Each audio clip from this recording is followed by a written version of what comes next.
네, 안녕하십니까. 저는 남정외과 원장이고요. 달리기의 모든 것의 저자, 그리고 마라톤 저 뛰어도 될까요의 저자 남혁우입니다.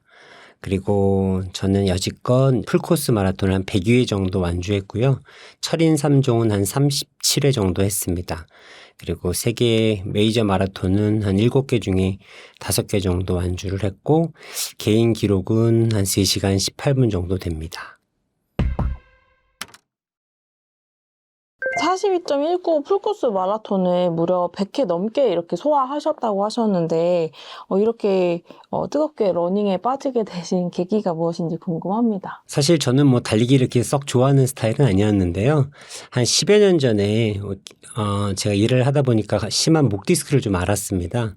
그래서 수술을 좀 해야 될까 걱정이 될 정도로 많이 눌렸었는데 저희 큰형의 계기로 우연히 좀 뛰게 되었죠. 근데 뛰다 보니까 증상도 좋아지고 수술할 정도의 그런 상태도 아니게 된 거죠.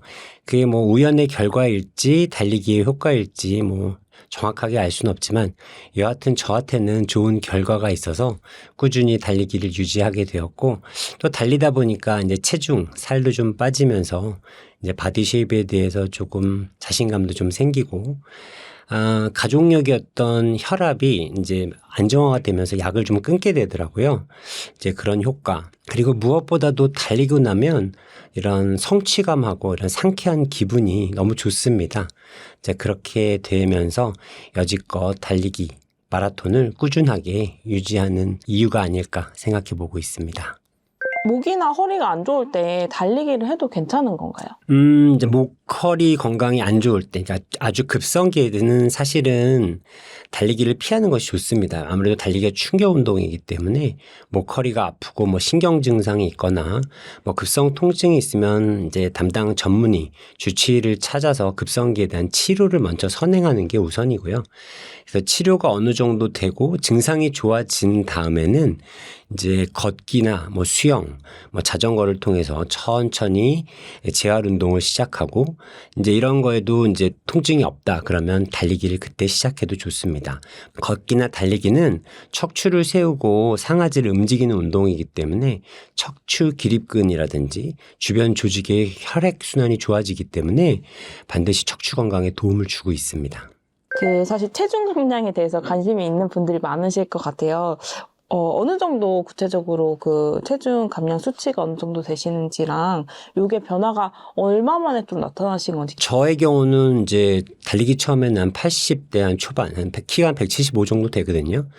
네, 맨날 앉아있고 일하고 뭐 수술하고 이러다 보니까 또 스트레스도 많고 많이 먹고 이러다 보니까 한 80을 넘었는데, 달리기를 이제 꾸준히 하다 보니까 지금은 70 정도로 유지하고 있습니다. 한 10kg 정도 감량돼서 잘 유지가 되고 있고요. 이제 일반 사람들한테 적용을 할 때 운동을 정말 너무 안 했던 사람이 이제 달리기를 막 시작하면 효과가 굉장히 좋은 경우가 많습니다. 막 한 달 만에 살이 쫙쫙 빠지는 경우가 막 눈에 현저하게 보이기도 하는데요. 그런데 이제 운동량이 좀 너무 적거나 이제 달리기를 하고 너무 많이 먹을 경우에는 그게 좀 효과가 좀 더뎌서 한 6개월 지나고 나타나는 경우가 있습니다. 그리고 만성질환, 뭐 혈압이나 당뇨의 경우는 그 병의 경중에 따라 좀 다르기는 한데요. 그래도 1년 이상 꾸준히 운동을 한다면 혈압이나 혈당도 잘 조절되는 효과를 보여줍니다. 책에 보니까 그 러닝에 애프터번 효과가 있어서 굉장히 이런 다이어트나 감량 효과가 있다 말씀해 주셨는데, 먼저 이제 걷기나 달리기 같은 이제 유산소 운동을 시작하면 신체는 이제 폐를 이용해서 산소를 많이 들이마시면서 유산소 운동을 시작하게 되죠. 그러면서 이제 충분히 산소를 공급받으면서 지방이나 탄수화물을 이제 연소하면서 에너지를 쓰고 운동을 하는데, 운동 강도가 최대 심박수의 한 80% 이상의 고강도 운동, 좀 힘든 운동을 하기 시작하면 신체는 산소를 충분히 들이마시지 못하면서 이 탄수화물을 분해해야 되기 때문에 부적절한 노폐물들, 즉 뭐 젖산이라든지 이런 기타 물질들을 이렇게 분비하면서 에너지를 소모하게 됩니다. 그래서 그 운동, 고강도 운동이 끝나고 나면 체내에 남은 이 부산물, 기타 노폐물을 제거하기 위해서 또다시 에너지, 칼로리를 소모해야 되거든요. 이 현상을 애프터번이라고 말씀을 드리고, 그러니까 쉽게 얘기하면 제가 운동이 끝났는데도 계속 열량을 소모하고 있다. 이렇게 생각하시면 될 것 같습니다. 그래서 달리기나 이런 유산소 운동을 좀 효율적으로 하려면 100 정도 운동을 했을 때 한 80% 정도는 편안하게 운동, 그러니까 유산소 운동을 하고 나머지 20%는 이제 전력 질주, 그러니까 심박수가 막 올라가게 전력 질주하면서 고강도 운동을 하면 운동이 끝나고도 이런 젖삼이나 노폐물을 치우기 위해서 애프터번 현상을 일으키기 때문에 100을 운동을 해도 120% 정도의 칼로리를 소모할 수 있는 효율을 낼 수가 있는 거죠.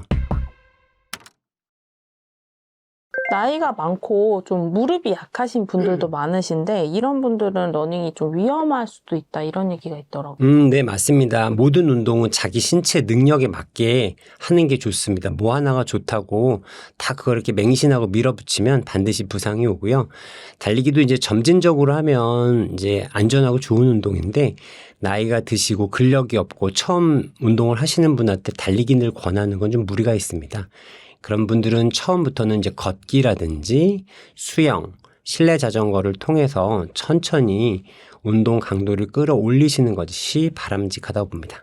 그럼 걷기를 일정 기간 정도 하면은 달리기로 좀 넘어가셔도 괜찮은 건가요? 그렇죠. 걷기만 하면 안 되고 이제 걷기와 달리기를 좀 섞어서 시간을 좀 벌어가면서 충분히 몸이 내가 달리기를 해도 어디가 안 아프고 좀 할만하겠다. 이런 느낌이 들 때 이제 달리기를 이제 연속적으로 늘려가시는 게 바람직합니다.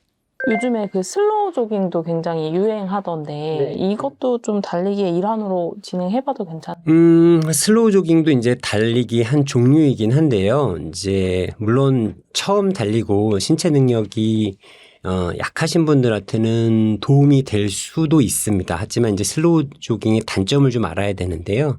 너무 천천히 뛰다 보니까 발이 지면에 오래 붙어 있는 지면 접촉 시간이 상당히 길어집니다. 그리고 짧은 스텝을 하다 보니까 발 앞쪽을 착지를 유도하게 되는데요. 이런 경우는 전족부 쪽에 족저근막염이라든지 아킬레스건염이 잘 생기는 경우가 있습니다. 그렇기 때문에 슬로우 조깅이 좀 안전하긴 하지만 이게 100% 안전하다고 맹신하고 무작정 슬로우 조깅만 계속 한다기보다는 뭐 걷기와 좀 섞어가면서 자신의 신체가 그런 운동에 적응할 시간을 충분히 벌어주는 것이 중요합니다. 실제적으로 요즘은 이제 슬로우 조깅이 유행이라서 저희 병원에도 이제 슬로우 조깅을 하다가 다치시는 분들이 꽤 종종 오기도 합니다.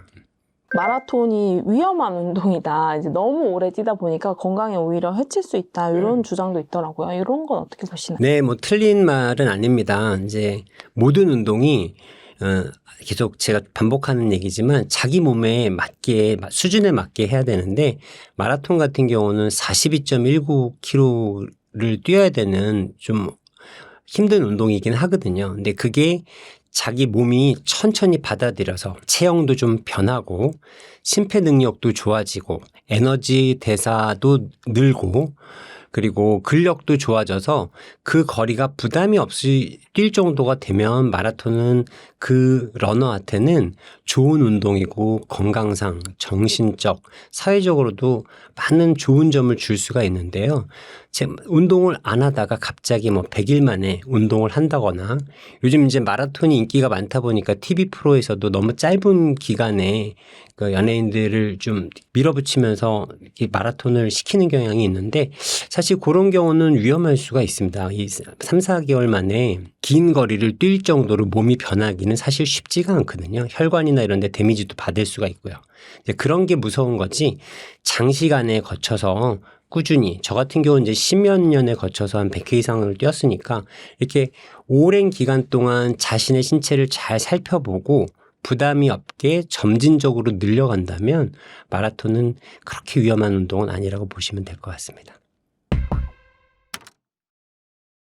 마라톤에 대한 오해가 이제 피부가 좀 많이 노화가 되고 하면서 이게 노화를 촉진하는 게 아닐까 이런 우려를 가지신 분들한테 좀 설명을 좀 해주신다면. 맞습니다. 마라톤 하면 많이 늙어 보인다. 나 늙어 보이기 때문에 안 뛸 거야. 막 이러신 분들이 실제로 많은데 마라톤이나 달리기 내 건강상의 좋은 점을 보면 먼저 심폐 기능이 굉장히 원활해집니다. 그래서 심장과 폐가 강해지고 말초의 혈액순환이 원활해집니다.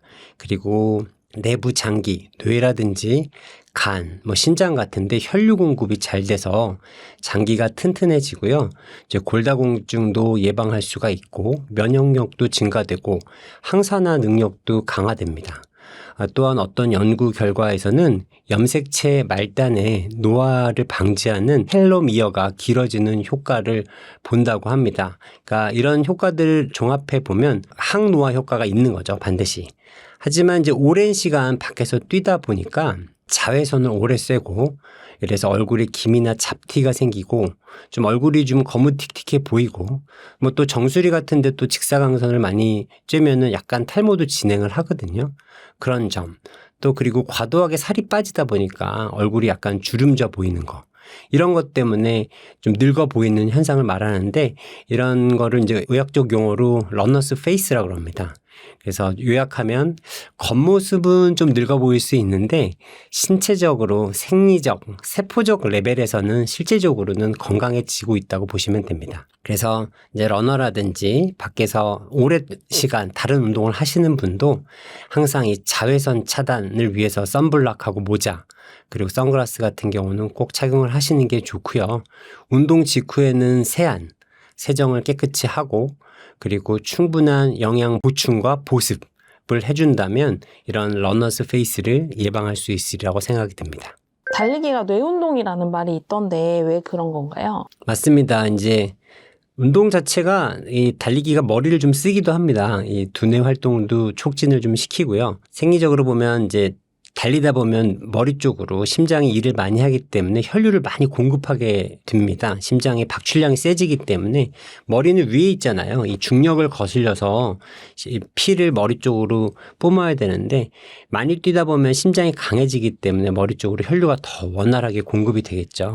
그래서 혈류가 머리 쪽으로 가면 전반적인 뇌 기능이 향상됩니다. 피에는 좋은 물질들이 많기 때문이죠. 특히 감정과 집중에 해당하는 전두엽의 기능이 강화되고 기억을 담당하는 해마의 부피가 증가하여 치매 예방하는 효과가 있습니다. 또 BDNF라든지 세로토닌 같은 신경 전달 물질이 증가하여 세포의 기능 회복과 재생에 도움을 주는 것으로 알려져 있습니다.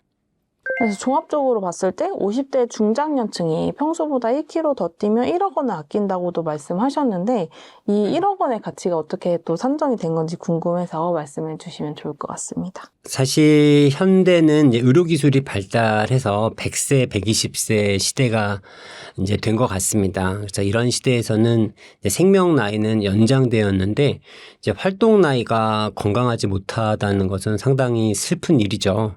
예를 들면 뇌졸중이라든지 만성질환, 낙상 등으로 병원에 입원해서 제가 인간으로서 활동을 못하고 누워만 있는다면 입원비, 간병비, 이런 생활비 뿐만 아니라 이런 경제적 지출도 크겠지만 인간으로서의 삶의 가치가 많이 훼손됩니다. 그래서 저는 이렇게 100세, 120대 시대를 맞이해서 가장 좋은 재테크 방법은 건강에 투자하는 것을, 즉 몸테크를 중요하다고 생각하는데요. 그 중에서도 누구나 쉽게 접할 수 있고 혼자 할 수 있는 달리기가 가장 최적의 운동이라고 생각합니다. 달리기를 자기 신체 나이, 그러니까 중년 이후에 자기가 평균적으로 뛸 수 있는 거리보다 평균적으로 1km를 내가 더 뛰었다, 더 뛸 수 있는 능력이 생겼다 한다는 것은 먼저 심장과 폐가 굉장히 튼튼해진다는 것을 말하고요. 그리고 하체 근력이라든지 이런 것들도 개선되고 내부 장기들 좋아지고 인지지 기능도 많이 개선될 확률도 높습니다. 그렇게 되면 이제 만성 질환에 걸릴 확률은 당연히 줄어들겠죠. 그리고 낙상의 우려도 줄어들고 그만큼 의료비와 병원비를 줄일 확률이 높아집니다. 또한 활동력이 증가하기 때문에 경제 활동을 더 이어갈 수 있는 확률도 더 높아지는 거죠. 그래서 그런 시대가 오더라도 자기가 스스로 자립할 수 있는 건강과 체력이 있다면 노년의 삶을 더 경제적으로도 연장하고 인간적으로도 풍요롭고 아름답게 만들 수 있다고 생각하기 때문에 그런 가치를 산정했던 것 같습니다.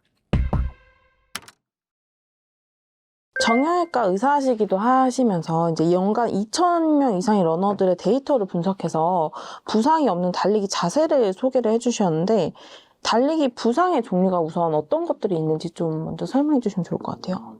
제가 이제 달리기 쪽을 진료를 시작하기 전에 많은 책하고 논문들을 찾아봤는데요. 사실 우리나라 자료는 없었습니다. 우리나라에서 어떤 달리기 부상이 가장 많고 이런 게 없어서 좀 안타까웠는데 제가 이제 3년간 저희 병원 자료를 모아서 한 3,000명 데이터를 갖고 해외 논문을 준비하면서 최근에 준비한 데이터를 갖고 말씀을 드리면 한 상위 10개 가장 많은 달리기 부상을 설명을 해드리겠습니다. 달리기 부상의 일단 가장 호발 위치는 무릎이죠. 무릎에서 가장 많기 때문에 다들 달리면 무릎이 나간다, 뭐 도가니 나간다는 오해가 있기도 하는데 사실 이제 이런 달리기 부상은 대부분 가역적인 변화로 시간이 지나면 좋아지는 경우가 많습니다. 그래서 무릎에서 가장 많은 달리기 부상이 생겼고 그 다음에는 이제 정강이 쪽, 그 다음에 발 쪽 이런 순으로 일단 부상이 생겼고요. 병명으로는 첫 번째는 이제 무릎 앞쪽에 생기는 이제 러너스 니가 가장 많이 호발했고 두 번째는 무릎 외측의 장경인데요. 이제 세 번째는 정강이 내측의 쉰 스프린트라고 불리는 정강이 부목. 그리고 네 번째는 발목 안쪽의 후경골 건염. 그리고 다섯 번째는 무릎 전면의 슬개 건염. 그리고 여섯 번째는 허벅지 후면의 햄스트링 손상. 그리고 일곱 번째는 아킬레스 건염. 여덟 번째는 발바닥 쪽의 족저근막염. 그리고 아홉 번째는 고관절 외측의 대퇴근막 장근염. 그리고 열 번째는 무릎 내측의 거위발 건염 순으로 달리기 부상이 발생하는 것으로 알려져 있습니다. 이런 부상을 입는 가장 흔한 이유는 어떤 것들이 있을까요? 여러 가지 원인이 있는데요. 달리는 거리, 달리는 양이 크게 증가하였을 때 부상이 가장 많이 옵니다. 두 번째는 좋지 않은 달리기 자세로 달렸을 때, 세 번째는 속도를 급격하게 올렸을 때, 네 번째는 처음 달리기를 시작했을 때 순으로 달리기 부상이 잘 발생했는데요. 종합해 보면 이제 오버트레이닝, 자신의 신체의 능력보다 달리는 양과 속도가 늘었을 때 달리기 부상이 잘 온다고 이해하시면 될 것 같고요. 거기다가 좋지 않은 달리기 자세도 한몫 더한 셈이라고 보시면 될 것 같습니다. 추가적으로 말씀드리면 이제 급격한 변화, 평지를 뛰던 사람이 갑자기 산을 뛴다거나 안 쓰던 유형의 신발을 사용했을 때 이럴 때 신체가 적응하지 못해서도 부상이 생기고요. 추가적으로 해부학적 요인, 심한 오다리라든지 안짱다리, 팔자다리, 그리고 과거의 부상 병력, 무릎이 다쳤거나 수술했거나 이런 병력도 달리기 부상의 요인으로 생각해 볼 수 있습니다.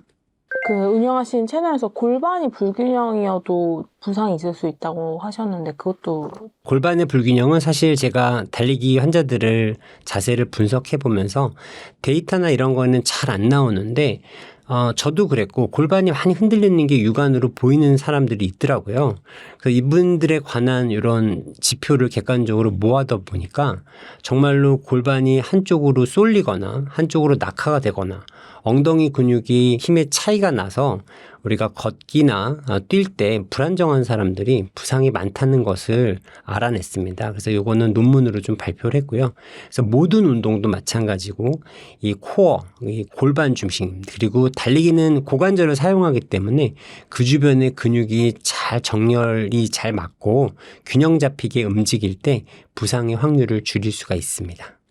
그래서 부상을 막기 위해서는 어떻게 해야 될지 이제 여러 가지 제안을 책에서도 많이 해주셨는데 부상 없는 달리기 자세라는 게 어떤 게 있을까요? 달리기 자세는 형이상학적으로 완벽한 자세는 있을 수가 없습니다. 하지만 이제 과학적으로 검증을 해서 부상이 적은 달리기 자세는 있을 수가 있죠.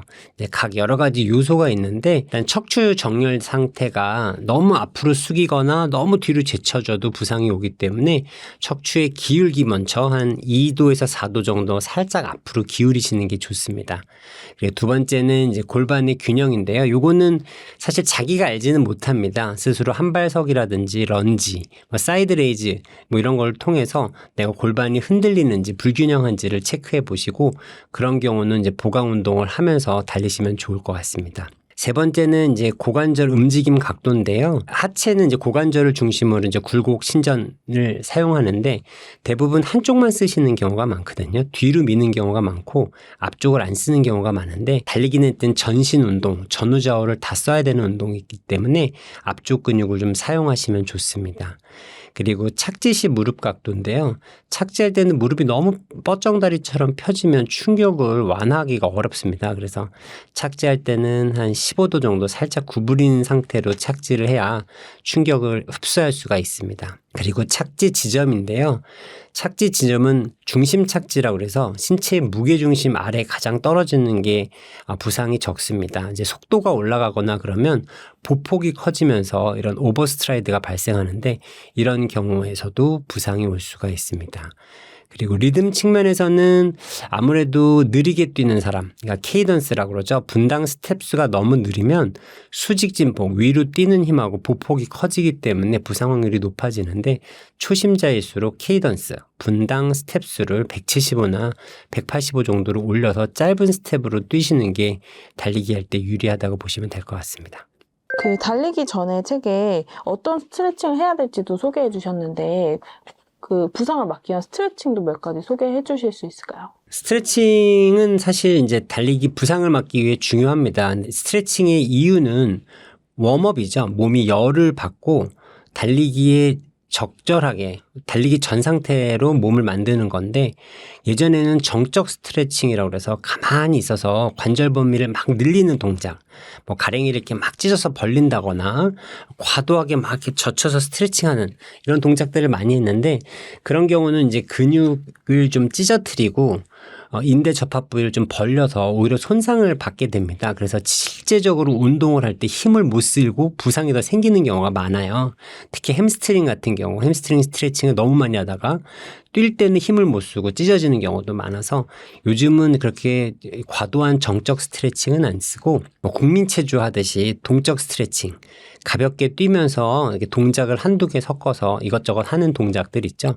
아니면 그런 게 어려우면은 뭐 조깅을 가볍게 2, 3분 한다든가 몸이 열이 나서 운동 전 단계가 되는 게 가장 중요합니다. 그래서 예전보다는 정적 스트레칭보다는 동적 스트레칭이 좋고 동적 스트레칭이 좀 잘 모르겠다 그러면 국민체조 정도 해주시면 좋고 그것도 잘 모르겠다 그러면 2, 3분 정도 아니면 5분 정도 가볍게 걷기나 조깅을 해주셔도 충분한 웜업 스트레칭으로 좋을 것 같다고 생각됩니다.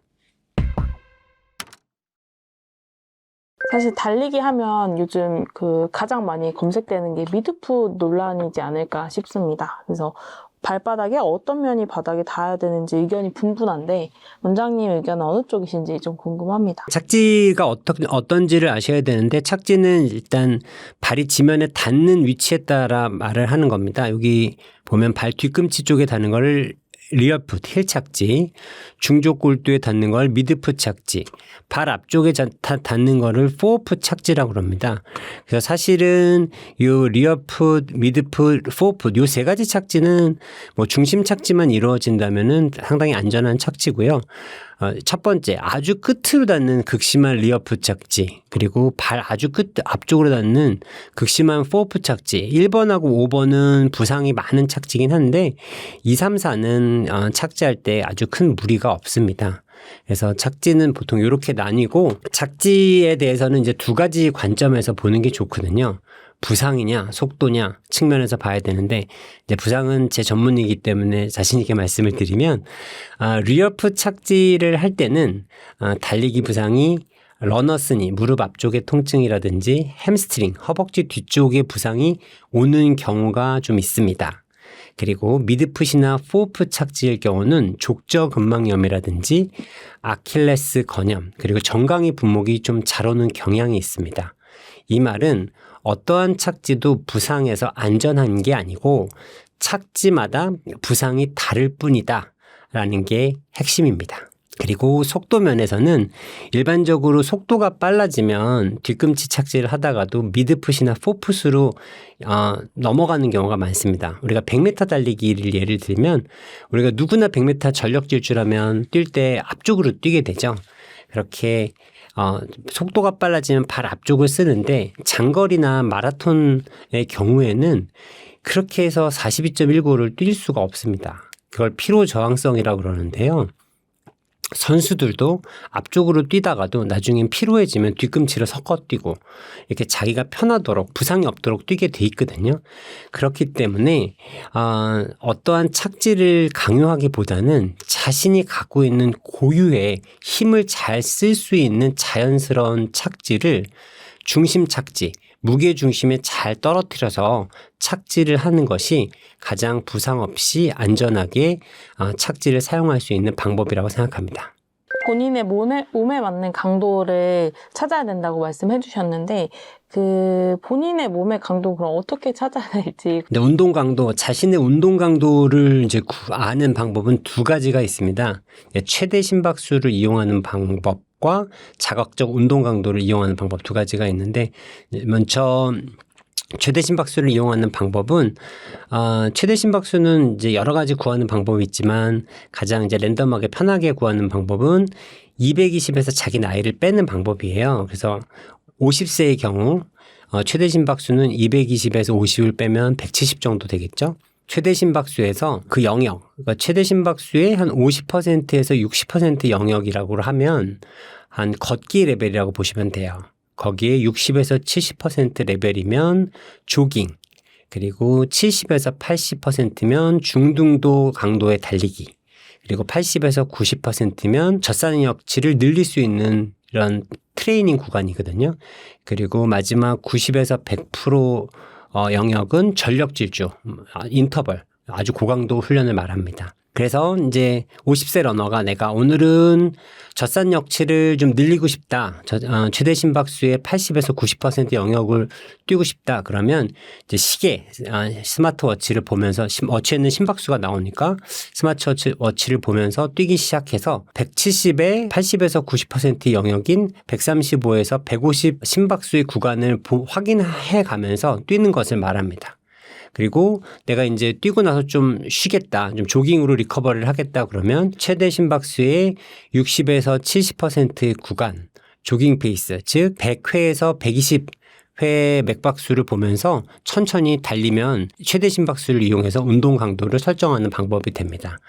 또한 이제 사실 이게 좀 어려운 게 심박수가 좀 처음 뛰거나 이러신 분들은 많이 불안하고 심박수가 일정하지 않기 때문에 심박을 갖고 정확하게 딱 이 운동 강도를 정하기가 어렵거든요. 보기도 어렵고 뛸 때. 그래서 자각적 운동 강도라는 방법이 있는데 이거는 좀 쉬워요. 내가 뛰면서 옆 사람하고 편하게 여러 마디 할 수 있다. 이런 경우는 이제 조깅 레벨이고 좀 뛰면서 좀 힘들어서 한두 마디도 좀 건네기 어렵다.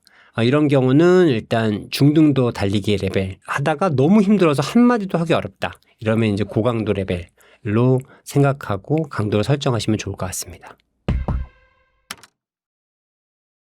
책에 보니까 초보자를 위한 트레이닝 프로그램을 자세하게 몇 분 뛰고 몇 분 걷고 이렇게 소개를 해주셨더라고요. 그래서 이거에 대해서 그 연습 프로그램 좀 소개해 주시면 좋을 것 같습니다. 초심자 같은 경우는 달리기와 걷기를 섞어서 하는 게 안전합니다. 그래서 점진적으로 총 달리기 양을 증가해서 나중에는 연속 달리기로 도전하는 게 가장 이상적인데요. 제가 권하는 4주 코스를 얘기를 하면은 이제 워밍업을 하고 처음에 1분 정도 걷고 2분 정도 뛰고 이런 것을 처음에 한 8회 정도 반복을 합니다. 운동은 주 3회 정도면 적절하고요. 그래서 한 주를 운동을 하고 그 다음 주에는 달리기를 2분 뛰고 한 2분 걷고 이렇게 해서 총 6회 정도를 진행을 하고 그 다음 주에는 또 달리기를 좀 늘려야겠죠. 한 3분 뛰고 2분 걷고 그래서 횟수는 좀 줄여서 한 6회 정도. 마지막 주에서는 이제 5분 달리고 2분 걷기를 5회 정도. 이렇게 하게 되면 마지막 주에는 벌써 25분 정도를 뛰고 걷는 것까지 하면 30분 이상의 운동이 되거든요. 이제 이거를 이제 마지막 주가 끝난 다음에 연속으로 한번 시도를 해보는 겁니다. 속도와는 상관은 없이 약간 걸어도 되니까 30분 이상 운동을 멈추지 않고 한번 도전을 해보면 자기도 모르게 한 반 이상은 거의 미션에 성공할 수가 있고 이렇게 달리기를 부담 없이 친숙해진다면 5km, 10km 이렇게 충분히 순차적으로 도전해 가실 수 있을 거라 생각됩니다. 매일 뛰는 게 아니고 이렇게 주 3회 정도로 그 휴식기를 넣어야 되는 이유가 있을까요? 네, 달리기는 이제 사실은 이제 충격 운동입니다. 체중의 3배에서 8배까지 몸이 받는 이런 과정이 있거든요. 그래서 충분히 연습되지 않는다면은 달린 다음에 이 근육이라든지 조직들이 약간 아프고 손상되는 경우가 있어요. 근데 이거를 하루나 이틀, 그러니까 24시간이나 48시간을 기다려주면 조직들이 알아서 치유가 되고 좀 다 강해지는 효과가 있거든요. 이제 그런 다음에 다시 운동을 해야 안 아프고 점진적으로 이렇게 단련이 되는 건데 이제 그런 기간이 없이 계속 밀어붙인다 그러면 조직이 손상만 오겠죠. 그러니까 예를 들어서 우리가 복싱을 한다고 생각해 보세요. 복싱을 하게 되면 미트를 치면 주먹이 많이 아프잖아요. 계속 치면 얼얼해서 운동을 할 수가 없습니다. 하지만 그런 선수들도 단련하기 위해서 시간을 두고 순차적으로 장시간 운동을 하면 이 주먹도 단련이 되고 권투도 늘겠죠. 달리기도 마찬가지로 계속 밀어붙이는 게 아니라 하루는 뛰고 하루는 쉬고 이런 식으로 몸을 천천히 단련해 나간다면은 정말 부상 없이 안전하게 달리기를 즐기실 수 있습니다. 만약에 러닝머신에서 달리기를 한다면 어떤 설정을 하고 달리는 게 좀 도움이 될까요? 이제 러닝머신에서 뛸 때는 먼저 트레드밀에서 이제 걷는 거 먼저 하는데 한 200m 나 500m 간격으로 걸으면서 속도를 0.5씩 올려보는 게 좋습니다. 좀 빠르게 걷기, 파워워킹, 조깅, 러닝, 템포러닝 이런 순으로 이렇게 쭉 올려보다가 자신의 호흡하고 자신의 러닝이 가장 편안한 상태를 선택을 해서 그 영역이 자기의 이지러닝, 자기의 조깅 페이스에 맞는 러닝 속도라고 보고 그 속도 구간에서 연습을 많이 하시는 것을 권장합니다. 아까 풀코스 마라톤 준비 같은 경우는 3, 4개월만으로 부족하다 하셨는데 올해 만약에 처음 달리기 시작했다면 풀코스를 목표로 잡는 거 한 어느 정도 기간을 두고 잡는 게 좋을까요? 네, 그 문제가 제가 책에도 쓴 내용이고 가장 중요한 내용인데요. 그러니까 우리나라가 이제 달리기가 이렇게 인기가 있는 게 사실 이제 코로나 이전에는 별로 없었어요. 이제 코로나 이전에는 다른 운동이 인기가 많다가 이제 혼자 하는 운동 중에서 달리기가 인기가 많아졌고 제가 그 당시 책을 달리기의 모든 것을 냈을 때는 달리기 자체에 대한 이런 위험성이 상당히 사람들이 인식이 달리기만 해도 무릎 나간다, 안 좋다 이런 인식들이 많고 왜 뛰냐 막 이랬는데 이제 지금 이제 달리기에 대한 인식이 좋아졌잖아요. 그래서 누구나 뛰니까 이제 마라톤이 이제 또 마라톤은 위험하다. 마라톤 왜 뛰냐? 마라톤은 이제 극한이다라고 자꾸 생각을 하는 거예요. 이게 이제 해외 같은 경우 가면 마라톤은 누구나 다 할 수 있는 대중적인 스포츠로 다 자리를 잡았거든요. 그래서 이제 그런 인식의 전환이 필요한데 하지만 물론 이제 마라톤을 할 때는 이 짧은 기간이 필요하지는 않아요. 이 장시간에 거쳐서 이제 점진적으로 이제 마라톤을 습관화들이고 그러니까 마라톤 체형이 되고 에너지 대사가 좋아져야 되고 하체 근력이 좋아져야 마라톤을 완주할 수 있는 거거든요. 근데 그런 시간을 제가 보면은 우리가 일을 해야 되기 때문에 매일 운동하는 건 힘들죠. 그래서 주 3회 정도가 적당합니다. 약속도 있고 그러기 때문에 그렇게 되고 점진적으로 거리를 늘려야 되죠. 그래서 42.19를 한 번에 뛸 수 있는 연습을 한번 해야 되는데 0에서 시작하더라도 이제 주말에 10% 정도 거리를 늘린다는 가정하에 계산을 해보면 한 7개월에서 적게는 길게는 한 1년 이상은 기간이 소요가 됩니다. 그 정도의 장시간을 투자해서 점진적으로 몸이 변하고 강해져야 마라톤을 안전하게 즐기실 수 있을 거라고 생각이 듭니다. 풀코스 마라톤 이제 준비물도 궁금한데 책에 좀 자세하게 설명해 주신 것들 소개해 주시면 좋을 것 같습니다. 풀코스 마라톤을 뛸 때 가장 중요한 거는 충분한 준비와 뛸 수 있다는 자신감이 가장 중요합니다. 그 다음에는 새로운 신발이 아니라 연습 때 꾸준히 사용했던 러닝 슈즈를 착용하는 게 좋습니다. 그리고 자신의 페이스와 심박수, 컷오프 시간을 보기 위해서 시계, 스마트워치가 필요하고요. 자외선으로부터 몸을 보호하기 위해서 모자나 선글라스도 필수입니다. 또 순환물을 넣기 위해서는 레이스 벨트가 필요하고요. 마라톤 뛸 때 칼로리를 보충하기 위해서 에너지 젤이라든지 캔디 등도 준비하는 것이 좋을 것으로 생각됩니다. 뛰면서 더 그런 걸 먹는 이유가 있을까요? 마라톤은 이제 30km 이상을 뛰죠. 30km 이상을 뛰면 체내의 탄수화물 주로 이용을 해도 한 저장량이 30km 지나면 다 고갈이 됩니다. 그러면 이제 지방을 끌어다 써야 되는데 지방이 효율이 낮고 상당히 지방 대사를 하기가 어렵거든요. 많이 연습이 되지 않으면. 그래서 중간중간 당분을 섭취를 해줘야 연료를 계속 보충해 주는 거죠. 그러면 마지막 구간 30km를 넘어서도 체내 에너지를 효율적으로 사용하면서 지치지 않고 뛸 수 있는 비결이 되기 때문에 에너지 젤이나 캔디 등을 섭취하는 이유입니다. 100회 넘게 풀코스 대회를 출전하시면서 정말 다양한 러너분들을 이제 마주하셨을 텐데 좀 가장 연세가 많으신 러너분은 몇 세 정도까지도? 주말마다 열리는 공원사랑 마라톤에 나가보면은 70세, 80세 노인분들이 한 400회, 500회 이상 완주하면서 마라톤을 즐기시는 모습을 흔히 많이 보고 있습니다. 근데 그분들한테 한번 여쭤보면은 다 이런 얘기들을 하세요. 지금 자신하고 친했던 어렸을 때 친구들이라든지 고등학교 동창들은 간병생활, 투병생활 하거나 돌아가신 분들이 많다. 마라톤을 나와야 자기와 비슷한 연배가 활동적이고 이야기할 수 있는 친구들을 만날 수 있다. 다 이렇게 말씀을 하더라고요.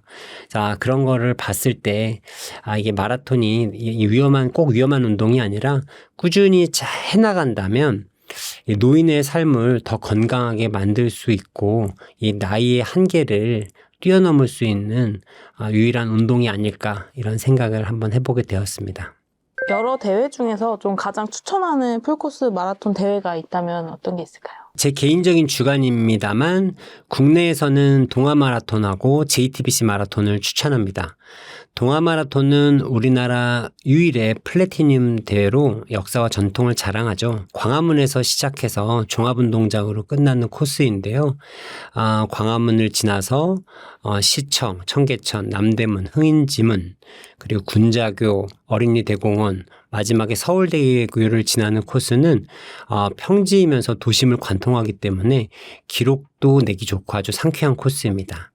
그리고 11월에 열리는 JTBC 경우에는 이제 상암 종합운동장에서 시작해서 종합운동장, 잠실로 끝납니다.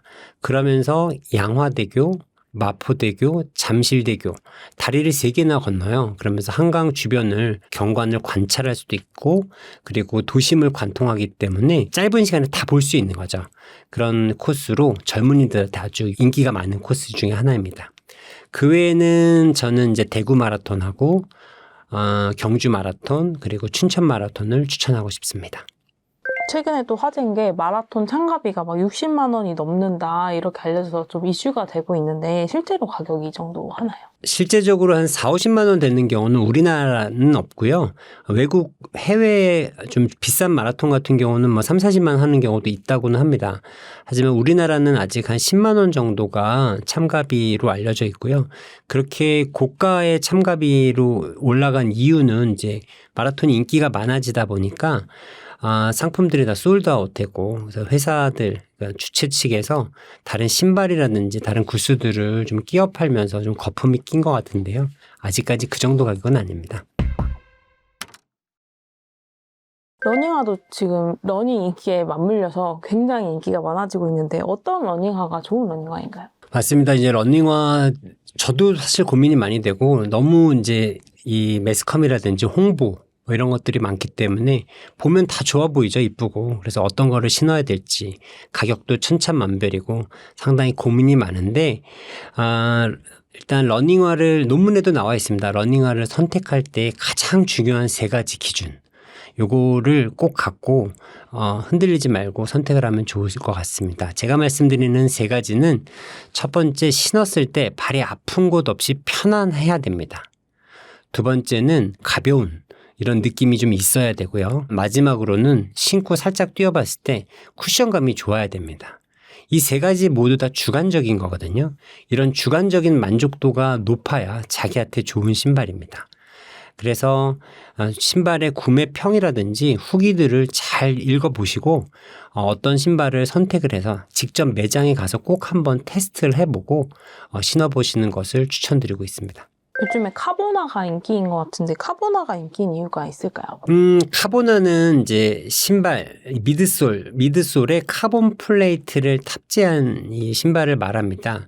이 신발은 신체가 낙하할 때의 충격 에너지를 앞쪽으로 가는 반발 에너지로 바꿔서 쉽게 착지할 때의 충격 에너지로 신발의 카본 플레이트가 앞으로 밀어주는, 이렇게 편안하게 앞으로 나갈 수 있는, 그러니까 에너지 효율과 속도를 높일 수 있는 신발이죠. 그래서 이 신발을 갖고 엘리우드 킵초게가 비공식 대회에서 정말로 2시간 벽을 깼습니다. 인간의 벽이라는, 물론 인정은 안 된 대회였지만 그 대회 이후로 카본 플레이트의 효과가 입증이 됐고 많은 선수들하고 러너들이 대회에서 좋은 기록을 내기 위해서 많이 구매하고 인기가 치솟고 있습니다. 그 러닝화를 오후 5시 이후에 사야 된다고 책에서 설명해 주셨는데 그 이유가 무엇인가요? 신발은 이제 달리기, 특히 마라톤 신발 같은 경우는 약간 여유 있는 게 좋습니다. 타이트한 것보다. 물론 사람에 따라 다를 수가 있습니다. 어떤 사람은 꽉 맞아야 좋은 사람이 있겠지만 제가 말씀드린 건 일단 통계적으로 보편적인 건데, 이게 그 이유가 왜냐하면은 그러니까 우리가 마라톤이나 장시간을 뛰게 되면 다리가 나중에 좀 붓게 되거든요. 그러니까 처음부터 타이트하면 나중에는 붓기 때문에 압박감이 상당히 심해집니다. 그리고 너무 꽉 조이게 되면은 발 끝에서 압력이 높아지면서 발톱도 빠지기 쉽고요. 그리고 혈액순환이 개선이 안 됐기 때문에 통증도 많이 오는 경우가 많습니다. 그렇기 때문에 약간 여유 있는 게 좋은데, 우리가 신체는 자고 나면 다 약간 줄어들어 있죠. 붓기도 개선되고. 그래서 활동을 해야 발이 좀 붓는데 보통 일반적으로 활동을 하고 오후 시간이 돼야 발 사이즈가 자기 발이 좀 나오는 경우가 많기 때문에 너무 이른 시간에 사면 너무 작은 신발을 살 수 있는 확률이 높기 때문에 약간 오후 시간에 사는 것을 저는 권해드리고 있습니다. 비싼 러닝화도 굉장히 많아졌잖아요. 그래서 비쌀수록 정말 더 좋은 건지 또 적정 가격대는 얼마인지 좀 궁금합니다. 우리가 일반적으로 비싼 식당에 가면은 맛있다고 느끼지 않나요? 물론 반드시 그런 건 아니지만 비싸다는 거는 좋은 재료라든지 이런 것들이 많이 들어갈 수 있는 확률이 높아지죠. 고가의 신발일수록 좋은 재료라든지 성분을 넣기 때문에 가격이 뛰는 경우가 많은데, 사실 좀 조심해야 되는 게 요즘은 좀 거품이 많이 꼈습니다. 메이커의 거품, 디자인의 거품이 있기 때문에 정말 성능 대비해서 좀 허황되게 비싼 신발도 꽤 많거든요. 그래서 이럴 때 정말 중요한 거는 구매평하고 후기인데 잘 읽어보시고, 신발에 따라서는 5만 원짜리의 신발도 잘만 선택한다면 자신한테는 고가의 신발 이상의 가치와 성능을 내기 때문에 발품을 팔고 많은 정보를 얻고 많이 신어본다면 정말 자신한테 경제적으로 큰 부담이 없이 좋은 신발을 선택할 수도 있습니다. 좀 선호하시는 신발 브랜드가 있으실까요? 저는 개인적으로 나이키 매장이 집에 가까워서 가서 자주 신어보고 그쪽 신발을 시도를 해보다 보니까 그 나이키 계열을 좀 많이 신는 것 같습니다. 혹시 선생님이 소유하신 가장 비싼 운동화도 공개가 가능할까요? 그냥 일반적인 카보나인데요. 카보나들 가격이 보통 한 30만 원에서 35만 원 선이거든요. 그 정도인데 대회 때 주로 신고, 저는 카보나는 거의 대회나 인터벌 훈련할 때만 신고, 조깅하거나 이럴 때는 그냥 일반적인 범위에서 신고 있습니다. 반대로 그럼 달리기 할 때 좀 절대 신으면 안 되는, 좀 피하면 좋은 운동화나 신발 이런 게 있을까요? 사실 그런 거는 개인한테 안 맞는 신발이겠죠. 절대 안 맞는 신발이라는 건 말하기 좀 어려운 것 같은데, 이렇게 생각해 볼 수는 있을 것 같아요. 자기가 발 사이즈에 안 맞는 신발을 억지로 신는다. 이거는 아닌 것 같아요. 누가 선물을 했는데 이 신발이 너무 비싸고 좋고 꼭 너무 이쁜데 신어보고 싶은데 발이 안 맞아요. 근데 이런 신발을 신으면 반드시 어디가 아프고 탈이 납니다. 두 번째는 이제 드롭인데, 일반적으로 대부분 사람들은 뒤꿈치 착지를 하거든요. 우리가 어려서부터 신발을 신기 때문에 이렇게 뒤꿈치로 이렇게 떨어지는 게 편해서 신발을 신으면 뒤꿈치 착지를 합니다. 그래서 신발에 번호차가 있어요. 드롭차가. 그래서 앞 쿠션하고 뒷 쿠션 차이가 있는데 보통은 6에서 8mm 정도로 뒤가 살짝 높아요. 그래서 뒤꿈치가 닿아도 편안하게 떨어지는 이런 착지를 유도하게 됩니다. 근데 이런 뒤꿈치 착지를 하시는 분이 드랍이 0, 제로 드랍이라고 있어요. 앞뒤가 똑같은 신발. 이런 신발을 신는다면 상당히 갑자기 불편하게 느낄 거예요. 이 제로 드랍은 미드풋이나 포풋을 위한 착지거든요. 그래서 이렇게 자기가 착지가 어떤지를 알고 자기한테 맞는 이런 드랍을 선택하는 것은 중요하다고 생각합니다.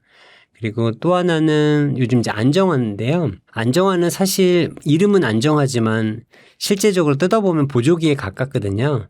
심한 평발, 아치가 많이 무너진 평발한테는 도움을 주지만 일반 분들한테는 크게 의미가 없습니다. 그리고 뭐 발목이 불안한 사람도 안정화는 도움이 안 되거든요. 발목이 불안하면 농구화를 신어야지 신발 갖고 발목은 교정이 될 수가 없죠. 그래서 이제 안정화를 이렇게 좋다고 그래서 발 모양도 그냥 평발도 아니고 약간 낮은 아치 정도인데 자꾸 안정화를 선호하는 경우가 있는데 그런 것보다는 발목 강화 운동을 많이 하고 발을 튼튼하게 해서 일반적인 쿠션화를 신는 게 더 도움이 된다고 생각합니다. 만약에 그 직장인이 퇴근길에 컨버스나 구두 같은 거 신고 좀 달리고 싶어 이렇게 했을 때 그런 신발로도 달려도 괜찮을까요? 물론 트레이닝이 잘 된다면 상관은 없겠죠. 많이 뛰던 사람이 그렇게 뛴다 그러면 장거리가 아니고 1, 2km 뛴다 그러면 상관이 없고 컨버스 같은 경우도 문제는 안 될 것 같은데 구두는 좀 아플 수가 있겠죠. 그리고 구두가 또 상하잖아요. 구두가 더 비쌀 것 같은데. 책에 식단도 제시를 해주셨는데 달리기를 하니까 마음껏 먹어도 된다 이렇게 생각하는 분도 많을 것 같은데 적절한 식단은 어떤 것들일까요? 맞습니다. 이제 달리기가 아무리 좋은 운동이라도 모든 운동에는 기본이 있죠. 운동하는 것 이상으로 많이 먹으면 체중 조절이 어렵습니다. 그래서 달리기도 마찬가지인데요. 적절한 운동량에 맞춰 식사를 하는 것이 중요한 게 첫 번째고요. 그리고 달리기를 한다 그러면 우리가 이제 탄수화물을 주로 에너지를 쓰기 때문에 당분물 주로 위주, 그러니까 밥이라든지 탄수화물만 많이 섭취하시는 분들이 많은데 반드시 단백질을 같이 적절하게 섭취해 주시는 게 좋습니다. 그래서 권장하는 탄수화물은 kg당 5g이고 단백질은 kg당 1.2g 정도를 권합니다. 그래서 성인 70kg 기준으로 했을 때는 햇반 한 5개 그리고 닭가슴살 100g 한 3덩이 정도가 총량이거든요. 이거를 적절하게 3끼로 나뉘면 아침에 밥 하나, 닭가슴살 하나 정도의 육류 그렇게 3끼를 먹고 중간에 반찬으로 야채와 과일을 적절하게 섞어서 섭취한다면 러너로서 가장 균형 잡힌 식단이 되리라고 생각합니다. 영양제도 좀 보강을 해주는 게 좋다고 하셨는데 어떤 영양제들이 도움이 될까요? 그러니까 저는 이제 영양제 같은 경우는 따로 남성 종합 비타민 하나 정도만 챙겨 먹습니다. 그 외에는 이제 음식을 통해 섭취를 하려고 노력을 하는데요. 반드시 섭취해야 되는 비타민은 전반적인 에너지 대사에 관여되는 비타민 B는 달걀 정도로 섭취가 가능하고요. 항산화 작용하고 피로 회복에 좋은 비타민 C는 과일이라든지 파프리카 그리고 뼈의 건강에 해당하는 비타민 D는 우유, 그리고 헤모글로빈의 원료가 되는 철분은 붉은 육류, 그리고 경련을 막는 마그네슘은 아몬드나 시금치, 세포의 전해질 균형에 도움을 주는 칼륨은 바나나 등으로 섭취가 가능합니다. 방금 육류도 그런 말씀하셨는데 채식을 하시면서 달리기를 하는 건 그럼 좀 위험할 수도 있을까요? 사실 채식을 하면서 달리기를 한다. 이제 채식은 칼로리가 아니죠. 채식은 사실은 파이버는 칼로리가 아니거든요. 그래서 채식만을 하게 되면은 칼로리를 어디서 얻어와야 되는데 체내의 칼로리를 분해해서 달리는 수밖에 없거든요. 그렇게 되면은 나중에는 심한 체중 감량이 생기고 각종 장기라든지 근육 같은 데가 많이 부상을 입을 수 있을 것 같습니다. 10년 동안 이제 건강하게 달리신 원장님의 어떤 운동 루틴 이런 게 궁금하실 수도 있을 것 같은데 원장님께서는 이제 어떤 주기로 어떻게 이제 일상적으로 운동을 진행하시는지도 소개해 주실 수 있을까요? 저는 이제 철인 3종을 대회를 준비할 때랑 일반적인 마라톤 대회를 준비할 때랑의 대회 운동 방법이 좀 다른데요. 이제 루틴은 이제 하루에 최소 2시간 운동, 주말은 조금 3시간 정도 운동하는 게 기본이고요. 점심 시간에는 주로 웨이트 트레이닝을 주로 합니다. 그리고 저녁 시간에 달리기와 자전거를 번갈아 가면서 주로 하고요. 주말에는 마찬가지로 장거리 달리기와 자전거 이렇게 번갈아 하는 게 일반적인 루틴입니다. 그리고 이제 철인 3종을 할 경우 대회가 있다 그러면은 수영을 어떻게든지 아침에 넣어서 아침, 점심, 저녁을 이렇게 3가지를 하려고 노력을 하는데요. 사실 하루에 3번 운동하는 건 좀 쉽지가 않아서 철인 3종 대회가 잡히면 체중이 좀 더 많이 빠지는 경향이 있습니다. 이거 그럼 하루도 안 빠지고 매일 운동하시는 건가요? 그러려고 노력은 합니다. 그러려고 노력을 하는데 인간인지라 꼭 그렇게 되지는 못하고 하지만 뭐 하루에 1시간은 최소 하는 것 같습니다. 대신에 충격 운동, 달리기를 하면 그 다음날은 달리기를 가급적으로 안 하고 달리기를 하면은 자전거나 수영을 주로 좀 하고 이렇게 충격 운동과 비충격 운동을 섞어서 몸에 부담이 안 가게 계속 꾸준히 하려고 노력을 하고 있습니다. 그리고 이제 나이가 이제 50이 넘었기 때문에 이제 근력 운동의 중요성을 깨닫고 웨이트 트레이닝은 가급적이면 30분이라도 꼭 넣고 있습니다. 해외 마라톤을 나가보면은 해외 마라톤 열기는 뜨겁습니다. 응원도 그렇고요. 참가하는 인원들도 노인부터 어린이까지 누구나 다 참가를 하고 뉴욕이나 런던 이렇게 비싼 도시에서도 가장 좋은 날씨에 자신들의 심장 그 도시를 다 내줍니다. 러너를 위해서 누구나 다 즐기고 행복하게 마라톤을 참가하는 대회인데요. 저희 나라에서도 하루빨리 이런 마라톤에 위험하다는 이런 부정적인 시각들이 많이 개선이 돼서 누구나 다 참가하고 즐기는 축제의 장이 되었으면 하는 바람입니다. 감사합니다.